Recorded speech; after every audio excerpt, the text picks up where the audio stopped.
This is the Lifestyle Builders Podcast, Show 65, going against the status quo in lifestyle entrepreneurship with Aaron and April Beach. That really, like Aaron was saying, it honestly can relate to anything. It can relate to hard goods. It can relate to VC. It can relate to lifestyle entrepreneurship. Your core purpose can be, can manifest in any sort of different business model. And then it's, taking that business model and saying, okay, now what's going to work with my life? Hi, Ariana here with a quick PSA about why this topic is so important to us. Tom and I know how challenging it can be to start and run a business, to take care of your loved ones, and on top of it all, to keep a healthy relationship with your spouse. It isn't easy, and that is why we created our Lifestyle Builders Mentorship Program. As a special offer during this very special Couples and Entrepreneurship Month, we'd like to invite you to get started with your first month of Lifestyle Builders for only $1. So if you, and your spouse is welcome too, need more strategy, support, and guidance in your business and life, plus people who truly care about you and will keep you accountable, sign up now at tomandariana.com/LBcouples with the code LBcouples. All right, we are back with another couple from our Couples and Entrepreneurship Month.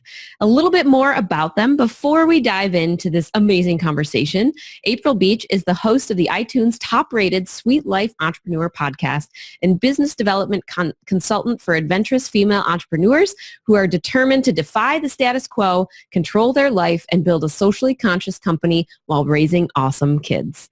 April's been featured by Today, MSNBC, Patagonia, 5280 Magazine, and other media for her role in Maverick Life First Business Design. Aaron Beach is a lifestyle entrepreneur, co-founder and COO of Black Lab Sports, a Boulder, Colorado-based business who invests in, launches, and scales companies whose founders live their purpose and who focus on pushing the limits of human performance. Aaron left his high-stress corporate career in 2014 to join April in entrepreneurship, and together they own a combined 4 businesses while raising 3 boys and traveling 4 months a year. All right, I'm going to let you kick this one off. We had a great conversation with April and Aaron.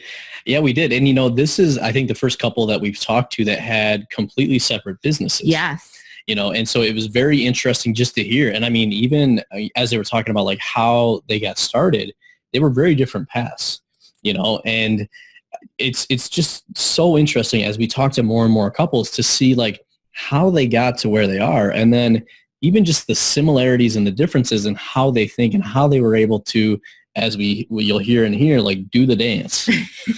Do that dance.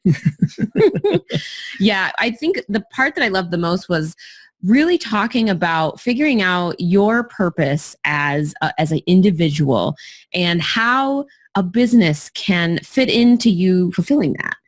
Because I think a lot of us struggle to figure out what that is. And because we struggle to figure it out, the business never ends up connecting with what it is that we really want to achieve in life. So obviously we have our purpose that kind of overarches the family life, the things that we want to do as a unit, but really looking at what it is that you want to do as an individual. And I think they embody that so well because they each have their own separate businesses. Like they have defined what that is and they are going for it hardcore. And I love it. Yeah. And obviously there's a ton in this episode that you guys will get into, but what was kind of cool is just listening to, them as they were talking, you could see that purpose and that intentionality like woven through like everything. I don't think interweaved is a word. Interwoven. But like ultimately what you guys will be able to hear is kind of like how that underlines everything. And, I guess the final thing, and then we'll let you guys get into it, was really just this thought of like kind of challenging like what the norms are and doing that in a way so that you can create that life you want, even if it's against the grain or different than what, other people would consider like normal. Yeah. Yeah. All right. We'll let you guys enjoy. All right, everyone. We are here with another fabulous couple in our Couples and Entrepreneurship series. Welcome, April and Aaron. Thank you guys so much for coming on the show today. Thank you for having us. We've been looking forward to it. Yay, I'm so excited. And April, so everyone heard a little bit about you guys from your bio, but what we're really interested in is Walk us through the timeline, because you guys have got a lot going on. You're married, you've got a combined 4 businesses, and you've got 3 kids. So how did all of that kind of come about throughout your journey? What happened where? Yeah, so I've actually always been a lifestyle entrepreneur. So I've always had my own companies or been a business consultant for somebody else, but still freelance, had my own companies. I think I launched one of my first official businesses when our 3 boys were all under the age of 4. God. And I think our youngest one was like 6 weeks old. I mean, I'd been working on it during pregnancy, but launched like he was 6 weeks old. And so this has just kind of always been par for my course. I mean, I grew up as a lifestyle entrepreneur. My parents were entrepreneurs. This is the only thing I've ever known. I've never worked for anybody else, or I kind of didn't do that cultural expectation of, college, corporate career. That wasn't what I wanted. So this has just really kind of always been the par for my course. And then I launched my second company in 2012. However, my husband decided to, and I'll let you share your, story and that kind of stuff. But, my husband decided that he wanted that same sort of freedom. And so around 2014, he left his corporate job and launched his first company. And so that's just where we are. We've been married for 20 years next month. Okay. We'll be 10 next month. Happy 20th almost. Yeah, thanks. So, I mean, we got together like really young. And we dated for like 4 years before we got married too. So we've been together for over half of my life. I think we talked about this when you and I chatted, because Tom and I are pretty similar. Yeah, and our boys now are 16, 13, and our youngest one turns 12 on Saturday. So we have 3 boys really close together, and and here is where you find us now. So Aaron, it sounds like you kind of stepped into entrepreneurship a little bit later. Are all your businesses separate, or do you guys do anything together? They're completely separate. And it's just, it's not necessarily by design that way. It's just the way things evolved. As April said, she really was, full on into entrepreneurship from very young. She grew up in entrepreneurship with her parents, and she really designed a great company and then a second great company. And as I jumped into it, I had 2 business partners early, and we had a completely different path of what we wanted to do. And so that's how it all shifted. And here we are. Well, and I think we knew too that was kind of like the best way to go. Like we didn't have any intention of going in. I don't know how you guys do it, to be really honest. I think that we really like having our own thing that we create and control. And although we're still doing business and life together, we're very involved in each other's companies to a certain extent. We kind of both knew that we wanted our own thing. Mm-hmm. Gotcha. And so Aaron, did you plan to become an entrepreneur, or was it you were in the corporate, you saw what she was doing and you're like, oh, that looks cool, I want some of that? So I will go back and tell you, as a child, I actually grew up in a family-run restaurant. My grandparents owned a restaurant. They passed it down to my uncle. So I kind of grew up in that family business and absolutely wanted nothing to do with it. And the corporate path was definitely the way to go for me. So I worked corporate for 18 years, almost 20 years. And honestly, my drive to go to work just started to slip away. And it wasn't the work aspect. It was the fact that I was going to a job. And so, a couple lunches, probably a few beers and a couple of whiskeys, and talking to one of my best friends. He was is a serial entrepreneur. He's my business partner. We just both decided that the time was right for us to leave what we were doing and to start our first of 2 companies. And one really isn't a company. What I do is we've got a company and we have a VC. So those are really my 2 things that I have going on. All right, so I got to jump in because this is very interesting. So April, I've heard you say lifestyle entrepreneur a couple times. And Aaron, when you start bringing VC into the mix, I hear a very different thing. So for anyone listening that doesn't know, VC is venture capitalist. Those are two very different business models, right? So April, can you talk about like what lifestyle entrepreneurship means? And then Aaron, I want to hear how that compares to what you're doing with your businesses. Yeah, great question. First of all, we hear that term lifestyle entrepreneur thrown around a lot. And if you go on Instagram and you follow that hashtag, like naked girls laying across Ferraris and like huge mansions on the beach in Malibu, nothing's wrong with that. But that's not what we're building here. You guys aren't doing it and we're not doing it.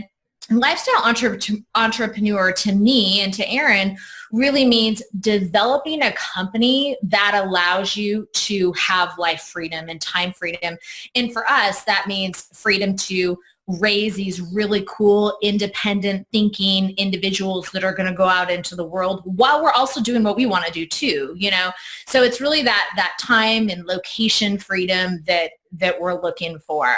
And so what that means is when we develop our companies, everything we do still revolves around making sure we have that time and location freedom. Aaron has less location freedom than I do, but it still comes down to the freedom of choice, the freedom of time, the freedom to explore what we want to explore creatively, to challenge ourselves professionally, but then also to be done by 3:00 in the afternoon or, to travel. I mean, you guys know we do a lot of travel with our kids and our kids' sports, and to be at meetings for, college planning like we were for our high schooler yesterday. So that's really what I believe the world really wants from lifestyle entrepreneurship. It's not these, in my opinion, really emotionally empty photography that we see on Instagram.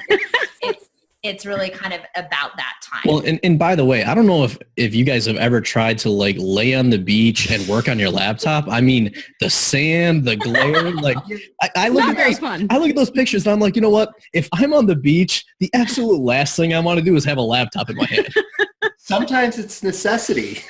Yeah, that's true. Yes, you're right. Like some of them are so fake. It's totally set up, right? It's like, no, we want to go dive in the ocean. Yes. Yeah.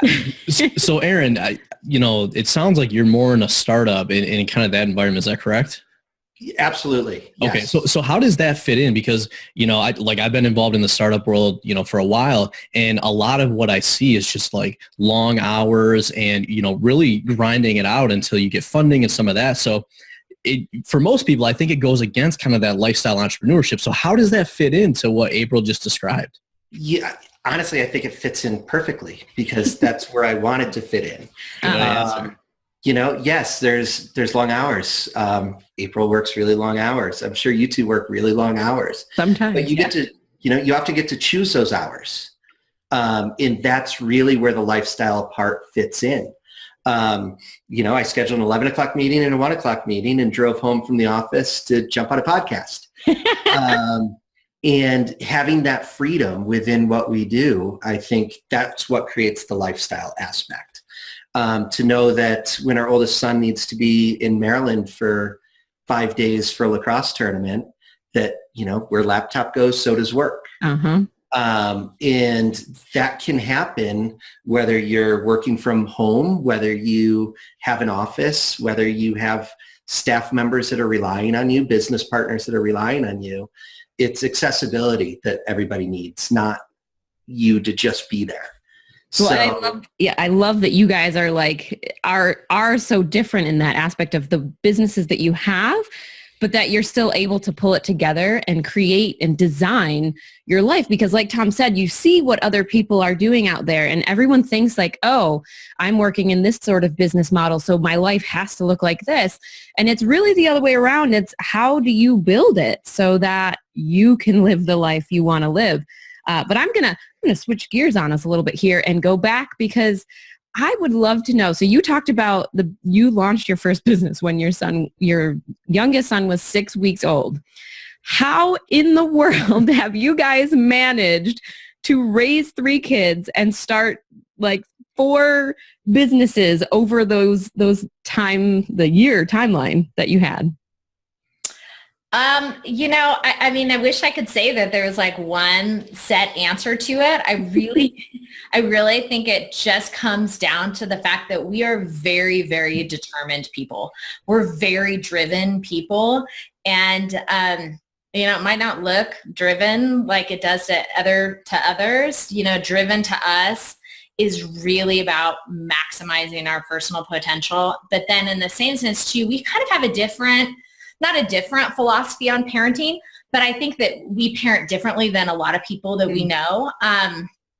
We, in addition to growing ourselves and growing our own companies, we, started as soon as we had these little people, like we're very into growing our children into individuals and helping them to build their personal brands, even young. And that starts out in elementary school, like what friends are you hanging out with? What are you saying? Who are you choosing to spend time with? And it's different now that they're older. But I think that, in a nutshell, it comes down to understanding that we're not building 2 companies. We're not building 4 companies. We're building 5 people and we are determined to make sure that we are walking into our purpose, like what our individual purposes are. So, and like you asked about hours, I mean, when they were little, I was breastfeeding 2 of them at the same time also. I mean, it's like this physical exhaustion, like you never think it's going to end. But when it does, you look back and it's like so bittersweet, and you didn't, and it was bumpy and it was rough and you were totally tired and things were hard. But you did it and it was awesome kind of thing. So I think it boils down to the fact like pure determination and the fact that both of us refused to like lay on our deathbed one day and turn around and have regrets that we didn't give it 100% to control and develop and design our lives and help our children do that as well. And then a bit of a different answer on that as well listen, whether I was still working in the corporate world and April was launching the first company, there is continuous points of breaking. And whether those are huge blow up arguments, whether it is not wanting to talk to each other for a week, but constantly striving to at each one of those points, figure out how to sit down together, figure out what the next turn is. And, from April starting with the kids so young to then me quitting a well-paid corporate position and not making any money at all. And those different phases, you hit that point where you have to redesign your life again, and how it's going to work. And I think the greatest thing that we've learned how to do over all that time is understand when we're right about there and communicate about it and figure out whether we need to, get a whiteboard or just share calendars or whatever it might be that changes the aspect of the household to allow us to both continue to move forward. But it's a constant evolution of being a couple, being parents, and being in business for ourselves. Yeah, I can so relate to that. I mean, just talking about having the big blowout arguments or like just being exhausted from breastfeeding and not feeling like a human being for some days and, getting to the point where our relationship ended up on the back burner because so much else was going on and we lost touch with each other. So then it's like you're starting over fresh. You got to get back into things. You got to get back on the same page. So that is definitely something that we can relate to for sure. Absolutely. So, we like same type of thing. And I think as you do that more, like you said, you start seeing kind of those signs to where you're getting to that point where, you're maybe going to have to do some personal development. You're maybe about to level up. And we've started to see the same thing. So now we can anticipate a little bit and we're like calling it out and then saying, all right, let's not fall into what happened last time. Let's do it a little bit better this time. So what is it that you guys see that kind of triggers that to say, hey, we're maybe getting to this point. Maybe we should start kind of improving that communication or sitting down and kind of brainstorming that to get reconnected?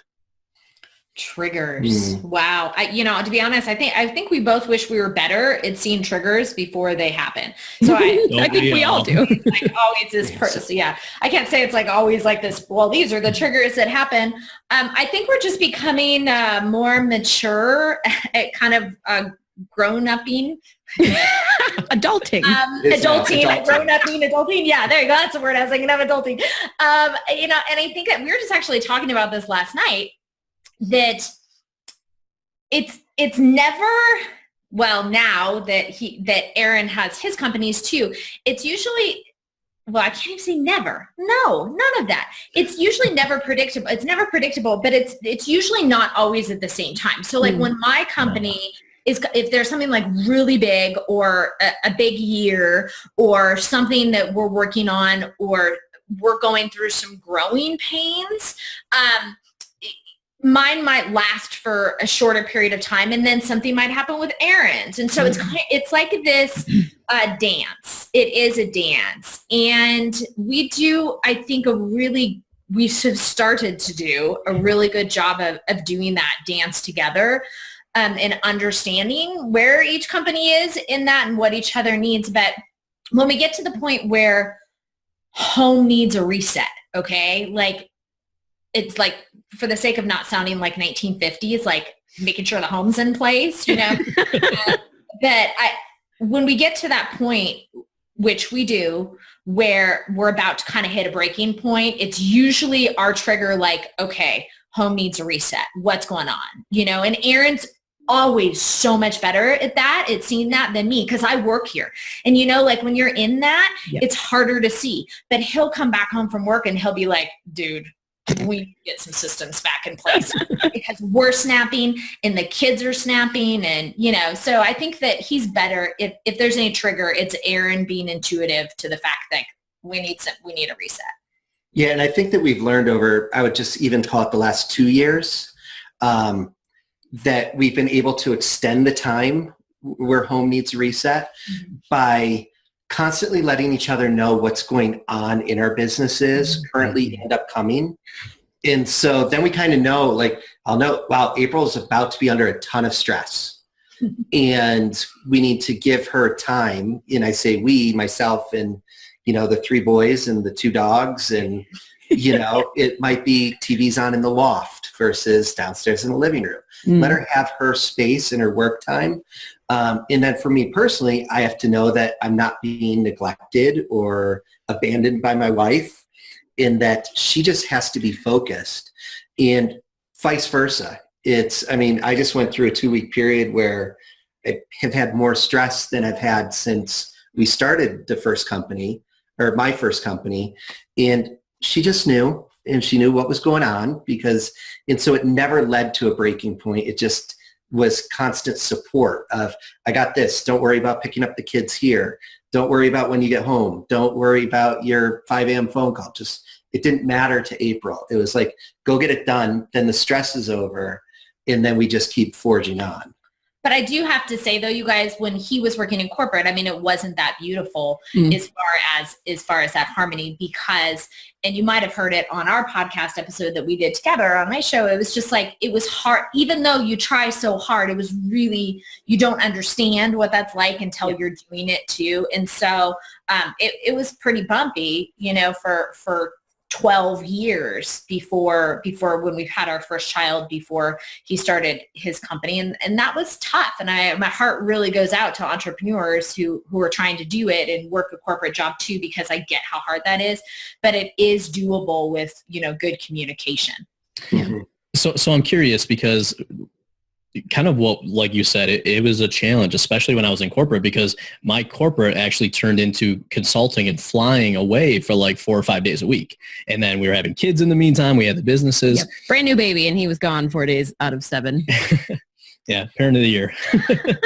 But I'm curious, because the process we've kind of evolved that's really worked well has been, we do these different cycles of planning. And we always start with our personal. And then because we're together in each business, we're going through each business together. So by the time we come out of like a 90-day planning cycle, we each know exactly what's going on. And then it's easier to kind of run. Because you guys are running different businesses, what does the planning cycle look like? How do you sync up and let each other know that like, hey, this is going to be a heavier time, you know, in my business, and make sure that you can kind of do that dance? I feel like, isn't that from yeah, there we go. You know, I think so. I'll kind of go in your succession of personal first, you know, us. It's, I mean, literally our business calendars say, Jake, pick up 5:45, Aaron, or April. So we share calendars back and forth. Jake's our 13-year-old. With literally with the name of who's responsible to take care of that. And if I know I can't do it, then I decline and jump on the phone or shoot a text and say, I can't do it. Can we shift something else around? And so we create those compromises, but we know in our calendars, in our business day, without having to talk about who's doing what with the kids, who's doing what with the kids. So that helps a ton in that aspect. The other part is really, you know, whether it's Saturday mornings, brewing a pot of coffee and sitting on our front porch and saying, what do you have coming up? And so getting to spend personal time together, but we're talking business. And honestly, it's my recommendation to everybody who's doing entrepreneurship together as a couple, whether they're in the same businesses or not, let your partner be your greatest mastermind. And, you know, April is my greatest mastermind. And so that cup of coffee, it's on Saturday morning, doesn't feel like I'm working or anything else. It's talking about what's going on, and I value her input so much. But then because she knows what's going on with me and what's happening, she knows what questions to ask throughout the week. She is checking in. And it's really made things so much easier and better for us in that. So it's probably very similar to what you're doing, is you're in the same. We might be different, but we're still a team in everything that we're doing. Yeah. Well, I was going to say, what's kind of cool, I think, with you guys and your whole point about masterminding, because you're in different businesses, and this probably even applies to someone who's the non-entrepreneur, they get to see it from the outside. Because one of the challenges we've had is because we're both in the business, neither of us can bring that outside perspective. So I would imagine when you guys are having some of those conversations, you might have like maybe April is doing some marketing strategy in her business you guys have never thought about. But now as you're talking about it, it's like, oh man, if I applied that to our business, nobody else is doing that. We could have a competitive advantage or something like that. Yeah, that's actually totally true. Just we were out grabbing a beer last week. Yeah, and Aaron was like, "Hey, you know, I want to challenge you to think about creating a physical product. Like, what could it be for one of my other companies?" And I'm like, "I'm an online, you know, business." Like, he goes, "No. You know, I want you to think about creating this physical product." And so he kind of talked me through it and explained why, you know, to me being inside that box, it didn't make sense. But it was just really interesting to hear it. He's like, "This is why I want you to challenge yourself to be thinking about that." Nothing that ever would have been on my radar for sure. And I will say, in full transparency, there are totally those times when I just want to tell him what's going on in my business and I do not want his input. I just want him to listen. I don't want him to fix it. I don't want him to answer my question. Like, I just want him just to be like, honey, you're doing great. You know what I mean? And just not even do anything. Like, I don't want you to save me. I'm not asking for you to save me here, you know? And that has taken years to get to the point where now I'll be like, okay, I want to talk to you about this, but I don't want you to respond. Don't respond. I'm not asking for your help, you know? And so I think we're trying to, that actually, we don't have very many of those conversations anymore. That was kind of in the beginning, but if you could be on a fly on a wall, they're really funny because the second one of us says we don't want each other's input, the other one is like on the edge of their seat, wanting to talk so badly and share everything. It's like when you tell a kid they can't do something, the first thing they want to do is turn around and do that thing. Did Ariana tell you guys to tell me that? Because that's one of my biggest challenges. Oh, is it? Oh yeah, like I'm the natural problem solver, and that was a huge epiphany for me years ago when it was like, oh, you don't need the problem solve, you just want me to listen. And then I'm like, yeah, no, don't say anything, just listen. Yeah. You know. Well, and I'm an emotional person. So he gets triggered because he sees the tears start falling and he immediately thinks there's something wrong and he has to fix it and make it all better and What make did I me do? happy. How can I help? Like, Sometimes I'm like, it's just emotions. I just cry a lot. It happens. Like, don't take it personally. You can't fix the situation. Just listen. I'll get it out. Challenge accepted. Right. That's taken years, guys. And we It still does. kind of suck at that sometimes. We're But- still working at it. We Yeah. are still working at it. Yeah. Getting slightly better. It's like we have those conversations, we get triggered, and then we're learning to come back from it faster each time and be like, I realize now I just needed you to listen to me. Next time I'll try to tell you that ahead of time.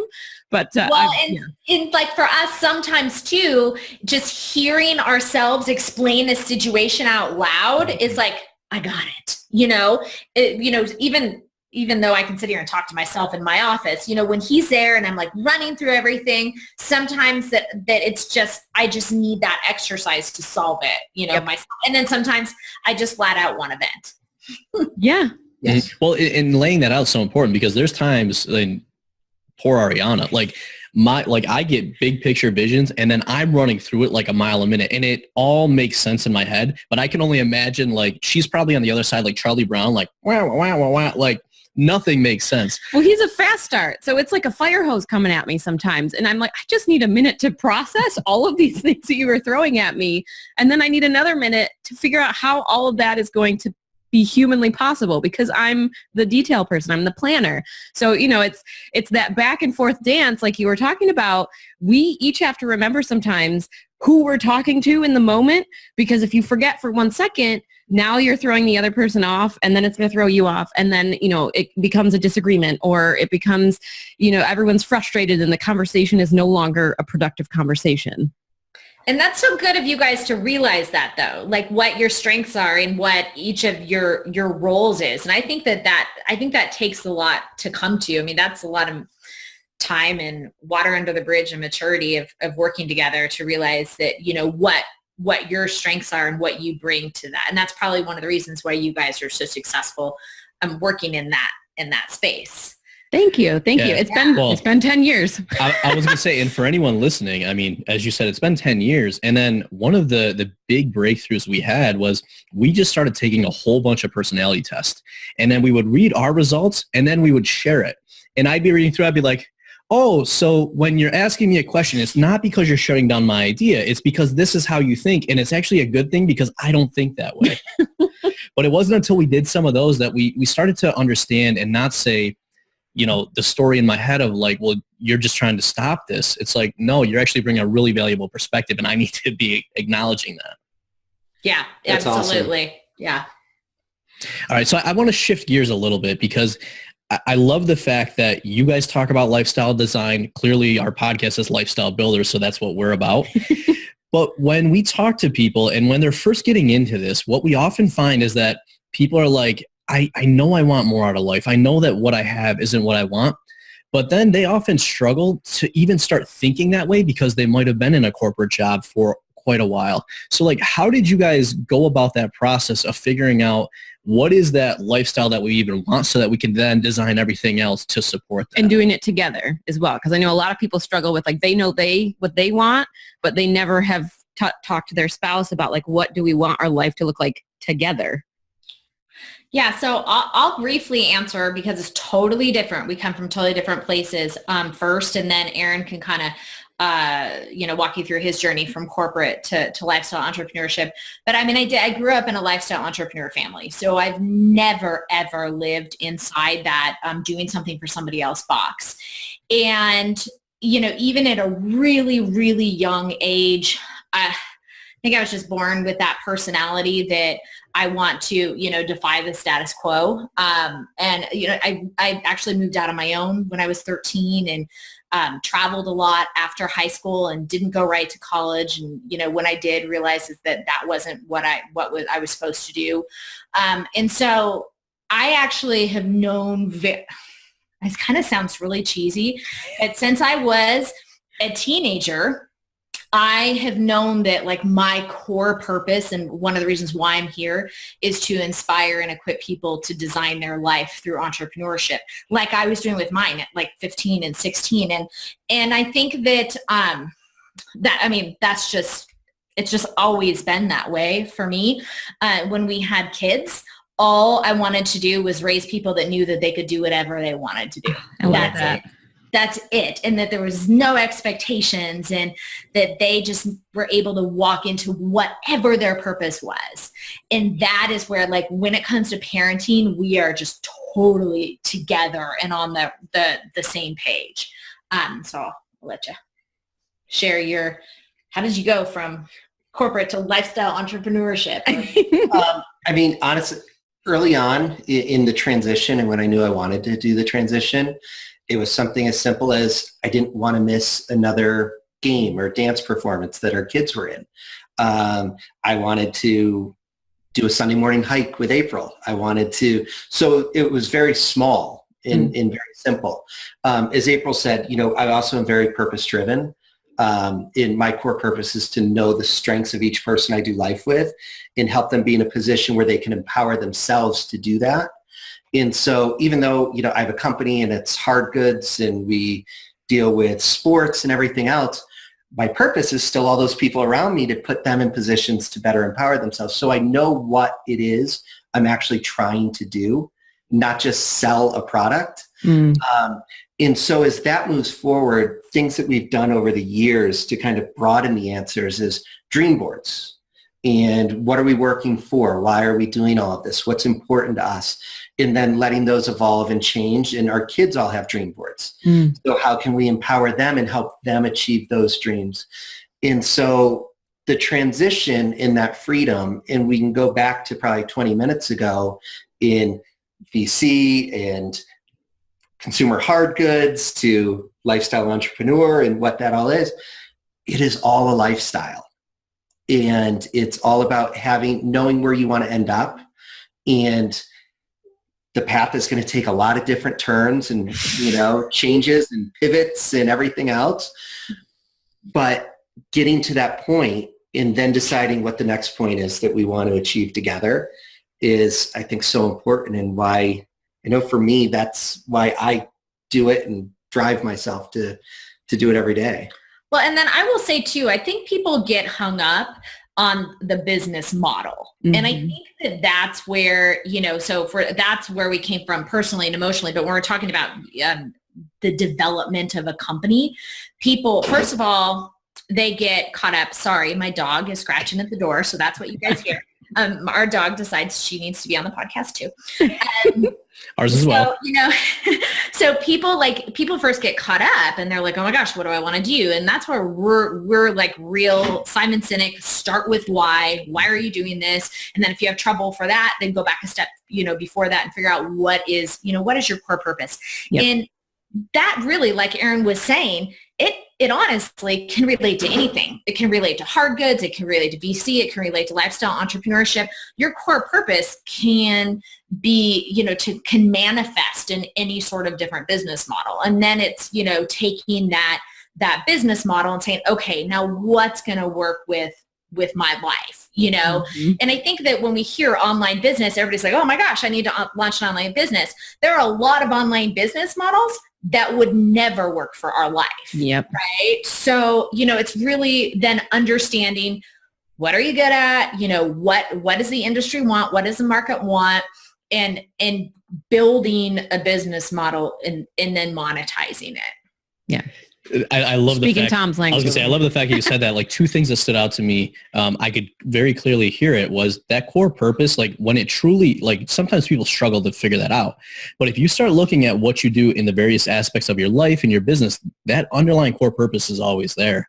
And then, the business model is huge because people look at us and they're like, well, you guys have 2 offline businesses. How do those fit into lifestyle design? And people don't understand that, like, the process of building a business is the same.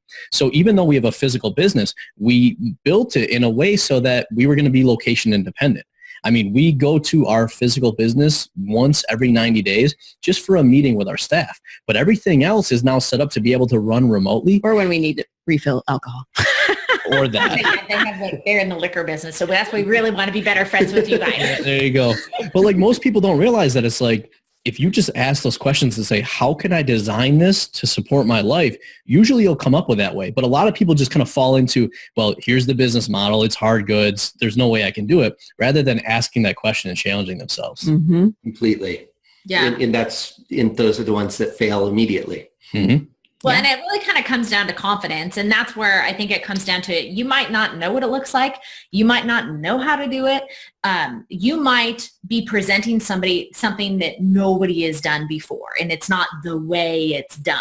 Mm-hmm. And I think that the people that are like, I don't care how it's done, I'm going to make it work for me. Those are the couples, and those are the individuals in lifestyle entrepreneurship that are really, the tip of the sword of what we believe is a whole entire shift, not just with us and honestly what seems to be big, but it's really a small cultural group of people that are doing what we're doing. It's going to become huge. Mm-hmm. And it's going to, those people that are willing to challenge it and say, hey, you know what? And just like we always tell our kids, just because something's done a certain way doesn't mean that that's the way that it should be done for you. And I think that, honestly, that just takes a very certain individual to do that, is really what it comes down to. You can give everybody the same skills, and you can give everybody, the same plans and the same motivation, or challenge them with the same questions. But the people who really are like, I might not know how I'm going to do it, but I'm going to give it every single thing that I have to figure it out. Those are the ones who I think are going to be successful in this space. Yeah, I think what you said right there also goes to people that have successful marriages and family lives, because, there's a lot of people out there that get caught up in here's what our life is supposed to look like. Here's how we're supposed to have a marriage. Here's how we're supposed to raise kids.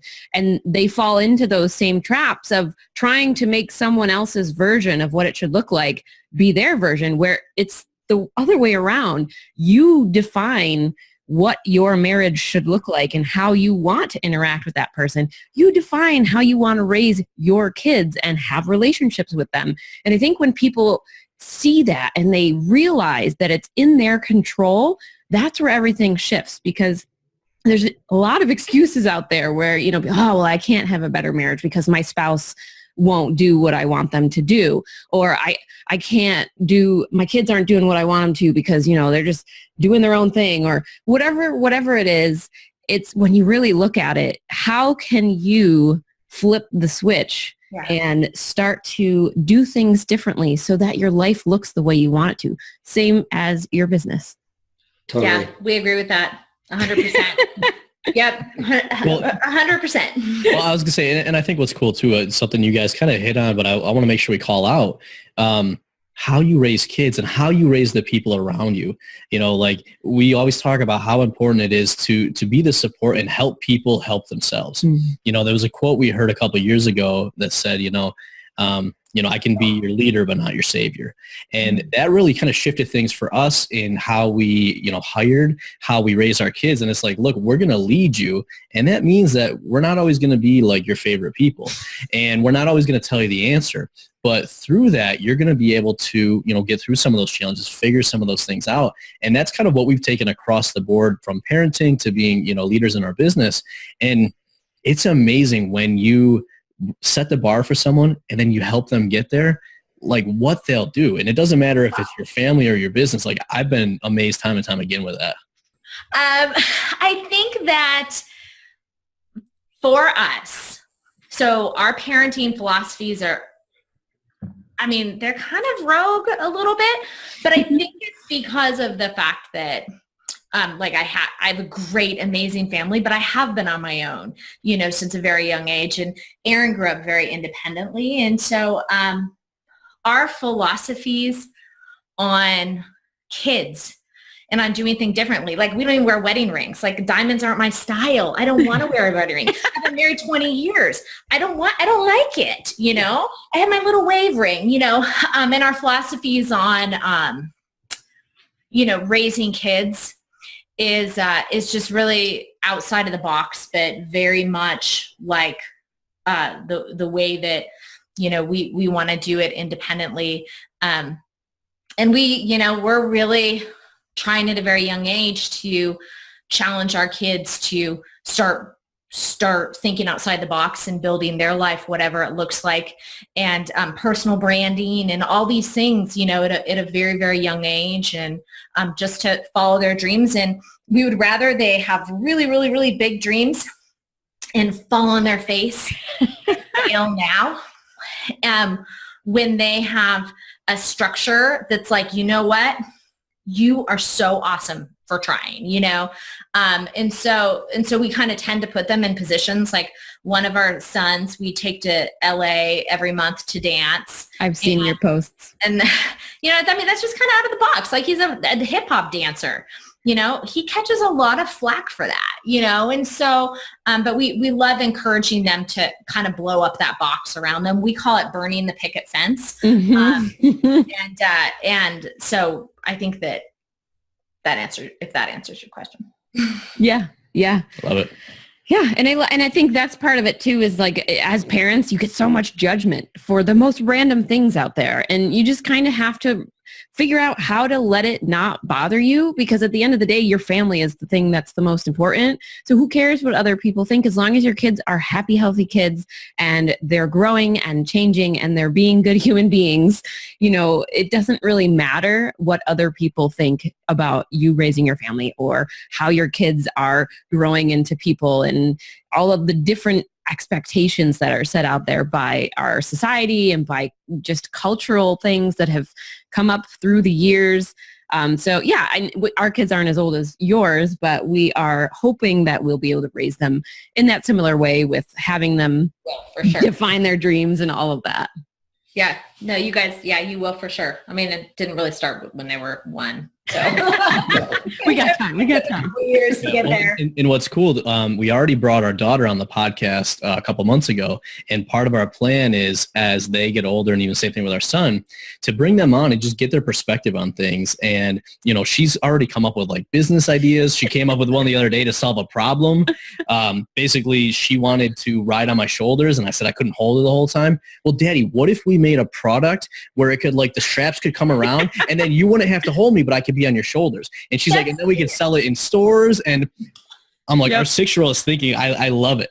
Yeah. That is genius. So I love that you brought that up. So actually on my podcast, I just interviewed, and I don't know when this is airing, but I just interviewed our 16-year-old. Nice. And he is the guest on our podcast, my podcast next week. And it's all about like his perspective and growing up inside this life and the things that he's learned and what he likes and what he doesn't like. It's not all rosy and perfect, and just kind of how that's changing and shaping the way he sees what he can be. And that was a really interesting interview. He did share, like, he came up with a new business idea. So it'll change from when they're 6 until they're 16.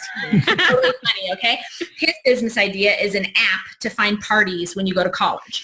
So it totally is different. But I love that. I mean, that's what we do in like letting our kids be that and just be like, hey, whatever your idea is, let's hear it and, go for it. I think that's what's cool. I'm excited to listen to that episode, actually. So I will be waiting for that to come out, and then we'll link it up in the show notes to this show as well. So if people are listening and they kind of want to hear life from your son's perspective, they'll be able to get the behind the curtain view there. Cool. Before we wrap up this amazing conversation we've been having, what stands out to each of you from your personal story or just from what we've talked about in this show that you'd like listeners to take away today? I'll go first. Please. I think to summarize, I would say that know your core purpose, understand your plan to achieve your core purpose, allow your spouse to be your best friend and mastermind, understand that pivot is going to happen often and frequently, and never let that discourage you. And you're working for your dream, and you're working for yourself, and you're working for your family. And as all of those things merge and sync up, it's really a lot of fun. It's also really a lot of stress. But I call it the good stress, not the bad stress. But it's really start with purpose and plan. and understand that there's going to be a lot of change and a lot of conflict and a lot of stress. But if you are on the path of knowing why you're doing it, it's awesome. I love that. Yeah, and I will just say, and adding to what Aaron said, that really identifying and knowing what your core purpose is a huge part of it. But we're also the first ones to admit that people sometimes just don't know that right away, and that it takes stepping out, and it takes trying things, and it takes failing, and it takes figuring out what really fills you up. And it also takes a really community around you of other entrepreneurs or your spouse to help you say, hey, you know what? Maybe this is it. And just kind of sitting with that for a little while. So I think that is a work in progress. And I think that, overall, it's something that will come. It does come for every one of us, but don't not take a step because you might not have it all figured out. And I think that my core purpose it has always been the same since I was a teenager. I absolutely know that I was going to design my life and design my children's life, and I was called to help other people do the same. That's not common. And so I don't want people to hear that and be like, oh, well, she knew she was doing for the, it's like, that's not, that's weird. I mean, right. Like who moves out on their own since 13 and knows what they're going to do with the rest of their life, right? That doesn't happen. And that's okay. I mean, it can, obviously it did. And so it's a work in progress. You are a work in progress. Your company is a work in progress. Your family is a work in progress. Your business model is a work in progress. And I think my biggest struggle in the beginning was I don't have the credentials. I don't have an MBA. I'm a business consultant who never got a business degree. All of these things that I thought that I wasn't good enough, or I wasn't qualified enough, or I wasn't, I didn't have enough experience. And what it turned out was what people really wanted was not like the buy the book experience. They're like, are you kidding, April? You did this and you developed this business model and you did and a lot of it, I just tried it, and so I just want to challenge people to understand it is not going to be perfect before you do it. It is a work in progress. It takes faith. It takes a certain personality. It takes a very driven, determined person to realize that you're going to run into 10,000 brick walls. Every single one of those marks is a lesson that you're going to grow from, and it's going to point you more towards, it's almost like kind of honing in on this road. And it's painful and it's hard and it's exhausting, but it is the best work that you will ever do. And sometimes you'll have a ton of money and sometimes you'll be totally broke. And this part of it. I mean, this is part of that journey. And it's a journey that I think that I think everybody should do. I think everybody should be an entrepreneur, but I also understand that's, it's easier said than done. So just start. That's what it is. Yeah, I like that. I love it. All right. If people want to reach out and find you cool people, how would they do that? Wow. So many different platform options. So you guys can find my company, which is the Sweet Life Company, at sweetlifeco.com, and connect with us quite a bit more on my podcast, which is the Sweet Life Entrepreneur Podcast, and go to sweetlifepodcast.com. So I think that's the best place to connect because I tend to share a lot of personal things and a lot of business things on those handles and on those websites. And then anything else you want to share? No, I had a blast for the last hour. Thank you so much for having us. Did too. Yeah, we really appreciate it, you guys. We need to go on vacation together. Yeah, we just talked about with the last couple. Apparently this is a thing and it's going to happen. We're going to have a entrepreneur family retreat trip. Oh, yes. Hey, you guys heard it here first. So in the future, when we reflect back, like this is going to happen. This is, oh yeah, Sweet. yeah. Oh It's yeah. happening. Somehow, somewhere, it is happening. All right. And Tom, we'll have to put odds on how many people we find on the beach with their laptop. Yeah. We put bets out. Who's going to be the closest? Yep. All right, you guys, For it's sure. been another great episode with Tom and Ariana, your hosts and lifestyle builders. And we want to extend a enormous thank you to you guys, April and Aaron, for coming on today. It was an awesome conversation. Thank you guys for sharing everything that you shared. Yeah, you guys, thank you so much for having us. It's really special to connect with other entrepreneur couples, and there aren't a lot of us. So let's get more of us out there. That's the plan. Absolutely. I'm with you for there. And so if you're listening, I want you guys to really take this message to heart. It's your life, your business, your way. We'll see you next time. Bye. Hey, we hope you enjoyed this episode. If you know another entrepreneur who may benefit from hearing this show, we would so appreciate you being a good friend and sharing it with them.